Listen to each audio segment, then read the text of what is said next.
अस्सलाम वालेकुम। मैं हूं Farooq Baloch, London based financial journalist. Pakistan में 80,000 रुपये कमाने के लिए या यूके में तकरीबन 215 पाउंड्स कमाने के लिए काफ़ी पापड़ बेलने पड़ते हैं एक आम आदमी को। लेकिन ये अमाउंट मैंने बग़ैर कुछ किए आराम से अपनी इन्वेस्टमेंट के ज़रिए 4-5 क्लिक्स करके या आप कह लें टैप्स करके कमा लिया। क्योंकि मैंने एक ईटीएफ के अंदर इन्वेस्टमेंट की थी अपनी सेविंग्स को लेकर।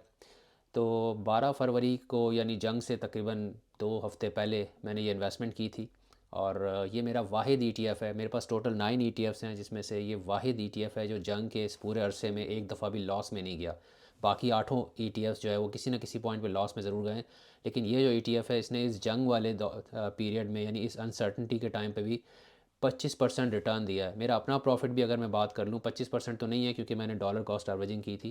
क्योंकि शुरू में मैंने 57 पाउंड पे ख़रीदा था एक शेयर, और ये 75 पाउंड तक बल्कि 77 पाउंड तक भी गया है। लेकिन मैंने डॉलर कॉस्ट एवरेजिंग की थी तो मैंने डिफरेंट टाइमिंग्स में ये ख़रीदा था। पीक पे मैंने 75 पाउंड पे भी ख़रीदा था। बट अभी भी अगर मैं देखूँ तो मेरा एवरेज प्राइस 60 पाउंड बनता है। उस हिसाब से मेरे पास टोटल अगर 19 शेयर हैं तो मुझे तकरीबन 215 पाउंड्स का प्रॉफिट है। यानी हर शेयर के ऊपर मुझे तकरीबन आप कह सकते हैं 11.5 पाउंड का प्रॉफिट है। अगर थोड़ा सा और पीछे चले जाएँ तो इस ईटीएफ ने पिछले एक साल में तकरीबन 170% से भी ज़्यादा प्रॉफिट दिया है, बल्कि पिछले 6 महीने में भी 100% से ज़्यादा प्रॉफिट दिया है।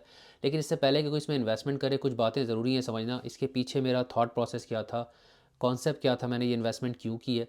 और एक ज़रूरी डिस्क्लेमर कि मैं कोई प्रोफेशनल या लाइसेंस एडवाइज़र नहीं हूँ।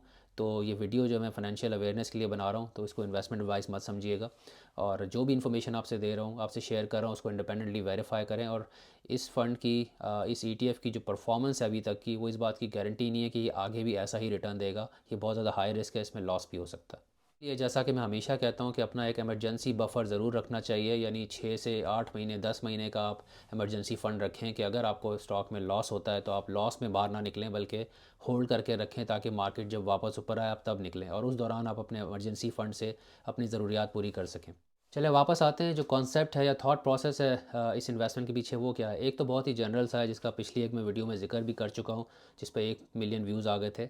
वो ये कि आपकी जो सेविंग्स हैं उनको कैश में रखने का कोई फ़ायदा नहीं है। फॉर एग्ज़ाम्पल, अगर मैंने अपने पैसे कैश में रखे होते इन 2 महीनों में, तो उन्होंने अंडे तो देने नहीं थे, तो मैंने इन्वेस्ट कर दिए।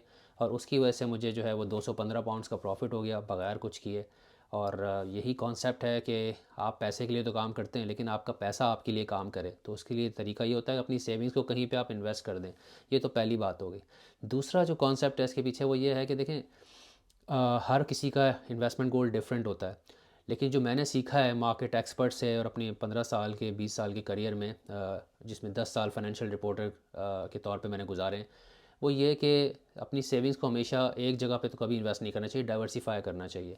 और मैंने भी 9 ईटीएफ्स लिए हुए हैं, जिसमें ज़्यादातर ऐसे हैं जो कि low cost index based ETF हैं। क्योंकि मैं अपनी रिटायरमेंट की तरफ जा रहा हूँ, मुझे बहुत ज़्यादा रिस्क नहीं लेना। मुझे ऐसे ईटीएफ्स चुनने हैं जो जिनकी तारीख बताती है कि 5-6 साल में हमेशा प्रॉफिट देते हैं, चाहे कम दें, लॉस में नहीं जाते। लेकिन at the same time market में अपॉर्चुनिटीज़ तो होती हैं। तो वो कौन सी अपॉर्चुनिटीज़ हैं, यानी वो कौन से ग्रोथ स्टॉक्स हैं जिस पे चांस लिया जा सकता है। तो अगर मेरे पास 100 रुपये की सेविंग है, तो मैं चाहूँगा उसमें से 10 या 15 जो पाउंड हैं उसको मैं उन ग्रोथ स्टॉक्स में इन्वेस्ट करूँ, जो कि हाई रिस्क होंगे लेकिन वो ग्रोथ स्टॉक हैं। अगर तो बेट गलत हो गई, रिसर्च मेरी गलत साबित होती है, तो वो 15 डूब जाएंगे, मैं फिर भी 85 बचा लूँगा अपने। लेकिन अगर वो रिसर्च सही साबित हुई, तो जो 15 मैंने इन्वेस्ट किए हैं ग्रोथ स्टॉक में जो कि हाई रिस्क थे, उसमें एक्सप्लोसिव ग्रोथ आएगी, और उससे मुझे बहुत फ़ायदा होगा। और मैं बाद में ये नहीं पछताऊंगा यार ये ट्रेड मैंने मिस कर दी। फॉर एग्जांपल, इसको इस तरह से सोचें कि आज से 20 साल पहले, 25 साल पहले एप्पल कहाँ था, अमेज़ॉन कहाँ था। इस तरह के स्टॉक्स जो अपनी इनोवेशन की बिल्कुल अर्ली स्टेज पे थे, जिनमें एक्सप्लोसिव ग्रोथ बाद में आनी थी। इवन बिटकॉइन को ले लें, आज से 15-20 साल पहले बिटकॉइन कहाँ था। इस तरह के कौन से ग्रोथ स्टॉक्स हैं जिसमें इन्वेस्ट करना चाहिए। तो इसके लिए मैं ढूंढ रहा था कि यार सारी की सारी सेविंग्स अगर मैं ऐसे लो कॉस्ट इंडेक्स ईटीएफ में लगा दूंगा तो 5-6% 8% प्रॉफिट तो बना लूँगा। लेकिन अगर मुझे अच्छा प्रॉफिट कमाना है तो कुछ तो चांस लेना पड़ेगा। फिर मैंने एक कंपनी के बारे में जाना, एटीएस स्पेस मोबाइल। उसकी स्टोरी मुझे इंटरेस्टिंग लगी। फिर क्योंकि मैं फाइनेंशियल जर्नलिस्ट हूँ, मैं पास में भी बताता रहा हूँ, मैं इंडिविजुअल स्टॉक्स नहीं खरीद सकता, तो मैंने उस कंपनी के पूरे सेक्टर को देखना शुरू कर दिया। उसमें मुझे एक ईटीएफ मिला जिसका नाम है वैनएक स्पेस इनोवेटर्स ईटीएफ। उसके अंदर ये कंपनी भी थी। तो फिर मैंने ये ईटीएफ ख़रीद लिया। अब इस ईटीएफ के अंदर 26 स्टॉक्स हैं। अगर मैं फाइनेंशियल जर्नलिस्ट नहीं होता, कंप्लायंस और रेगुलेशंस रिलेटेड जो मैटर हैं वो नहीं होते, वो रिस्ट्रिक्शंस नहीं होती, तो शायद मैं 3-4 कंपनीज़ जो रिसर्च करके बेस्ट होती हैं इस ETF के अंदर, मैं वो उनके इंडिविजुअल स्टॉक्स खरीद लेता। लेकिन ऑब्वियसली मैं नहीं खरीद सकता, तो मैंने ETF ख़रीदा है। अब ये जो कंपनीज़ हैं ब्रॉडली ये क्या हैं, ये वो कंपनीज़ हैं जो कि स्पेस एक्सप्लोरेशन के अंदर जो है इन्वॉल्व हैं।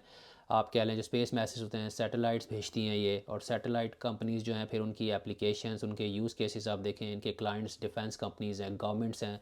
इस वक्त जो वॉर चल रही है ईरान और US के दरमियान, उसमें आप देखें कितनी इंपॉर्टेंट है, क्योंकि ये नेविगेशन के लिए यूज़ होती हैं, अर्थ मॉनिटरिंग के लिए यूज़ होती हैं। तो उसमें ज़ाहिर है ईरान भी यूज़ कर रहा है रशिया और चाइना की टेक्नोलॉजी, और इसी तरह से US अपनी यूज़ कर रहा है। तो ये एक बहुत ही high potential high growth area है। इवन इंडिया पाकिस्तान का जिसका हमें हुआ था अभी हालिया, जिसके अंदर इंडिया ने ऑपरेशन सिंदूर लॉन्च किया था, फिर पाकिस्तान ने रिस्पांस दिया था, उसके अंदर भी ये कितना मैटर कर रहा था, ये सारी कम्युनिकेशन, अर्थ मॉनिटरिंग वगैरह। तो ये एक बहुत ही ज़्यादा मुझे लगता है ग्रोथ सेक्टर है। और इनकी फिर एप्लीकेशंस देखें, जो सैटेलाइट या स्पेस एसेट्स हैं उनको सपोर्ट करने के लिए ग्राउंड इंफ्रास्ट्रक्चर जो चाहिए, उसमें भी ये कंपनीज इन्वॉल्व हैं, उसके अराउंड इक्विपमेंट, सॉफ्टवेयर वगैरह और सर्विसेज प्रोवाइड कर रही हैं।